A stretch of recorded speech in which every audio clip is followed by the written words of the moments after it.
Hi everybody, welcome back to My Left Frying Pan. Today we're going to talk about sweet potatoes, yams, and puppets because in my head that makes so much sense.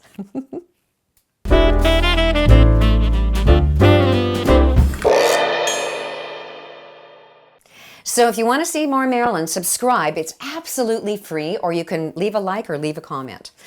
Today, I'm going to talk about fruits and vegetables. Now, when I went to university, my dad had already been diagnosed with heart disease. And while I was in school at UBC, I wanted to find a way that my dad could live a longer and healthier life. And so my dad is such a great patient. He listened to everything I said, and my dad's 93 now. So I know the power of a healthy lifestyle is amazing. So on my mission to get you to eat fruits and vegetables, I got some issues, okay? Issues.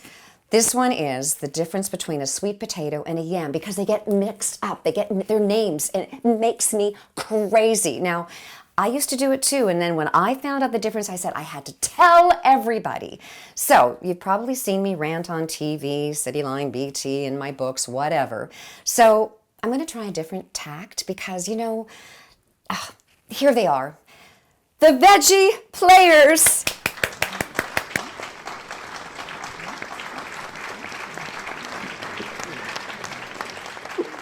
Explain the difference between a sweet potato and a yam.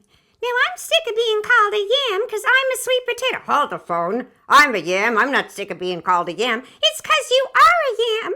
People call me a sweet potato and I'm sick of it. Look, we don't even look alike. We're not even related. Yeah, who'd want to be related to you? You know what? I've just about had it with your scaly, hairy skin. Who you calling hairy? I'm calling you hairy, and I just about had working with you. You're a complete pain in the root vegetable. Well, you know what? Hey, you know what? Why did you get in the pot? No, you get in the pot. No, you get in the pot. No, you. I'll show you a pot. Come here. Oh, no. Hey, stunt double. Nobody told me about this. I'm suing. Where's my agent? Well, that certainly cleared up a lot of stuff. Boy, those two have some issues or what? I've got a fabulous make-ahead recipe for the holidays, so you don't have to be in your kitchen doing all the dishes when all your company's in the other room drinking all your alcohol. So, first things first, home economist tip. Put a damp paper towel or a damp dishcloth underneath your cutting board, and then your cutting board won't wiggle around. All right.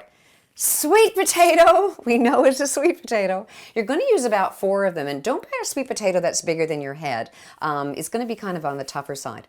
We're going to scrub these well. I already did because we're going to use the peel. I want you to have the fiber. It bumps up all your health benefits. So we're going to cut the ends off, just a little bit of the ends off, the sweet potatoes, and then we're going to chop them all up.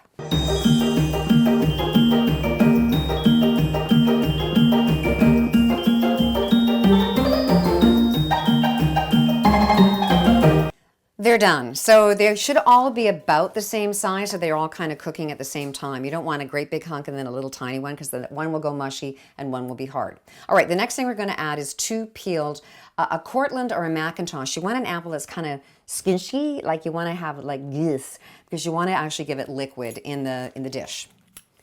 So peel up your apples. Now, I always take the peel off when I cook apples because it's just too tough if you don't.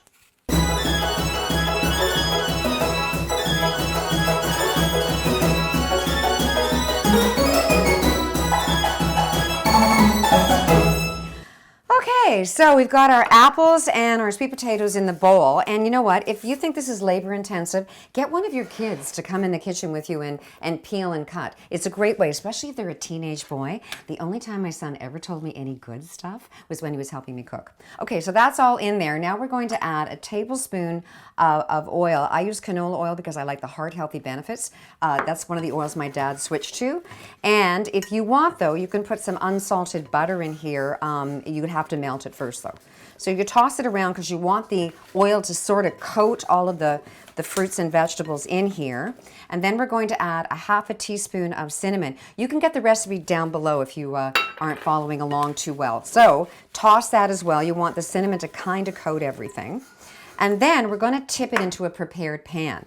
Now, if you saw my bean segment, you know all about wet parchment paper.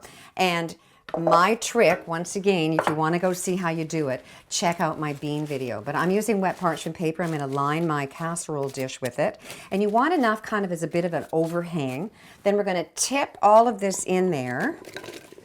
And here's a little trick. In the recipe, we're adding some fresh or frozen cranberries and some dried ones. And so if you layer it and then add some more, and then layer a bit more. If you're going to use frozen cranberries though, make sure you thaw them out or it cools the recipe down too much when it goes in the oven. So when they're all in the casserole, then you're going to sort of sprinkle it with some of a tablespoon of water just to get the moisture going, and then 1 tablespoon of pure maple syrup.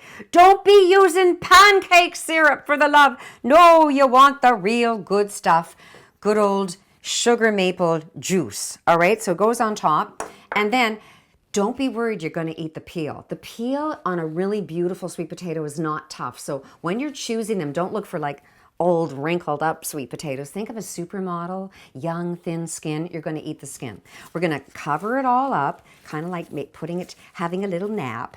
And then put the lid on, and it's okay if the lid doesn't quite fit. It's going to sink down as it's cooking. It goes into the oven at 425 for about 40 to 45 minutes, depending on how big you cut up your sweet potatoes. And ta-da! The dreaded shrinkage. Oh yes, it happens. All right, so if you were going to eat this on the day, you could. I mean, you're just going to open up the little parchment paper and, just go for it. Yum. But if you're not going to... Oh, sweet and tangy and a whole bunch of stuff going on. But if you're not going to, then leave it as it was when you took it out of the oven. Cool it down on the counter for about 30 minutes and then put it in your refrigerator overnight up to 2 days. And then you're going to take it out of your refrigerator, let it sit so it's not freezing cold when it goes into the oven. Put it in at 325 for about 30 to 35, 40 minutes until it's warmed up through. And there you have it. Yay! So listen, if you like what you're seeing and you want to subscribe, you can click on me over here. Or if you have no clue on how to subscribe, like I didn't, literally I needed like a Coles Notes version. So we shot a video on how to subscribe. So you can go over here and you click on something and there's a little video and I explain the whole thing. Woo! Anyway, thanks for watching My Left Frying Pan. Till next time, peace, love, and fiber.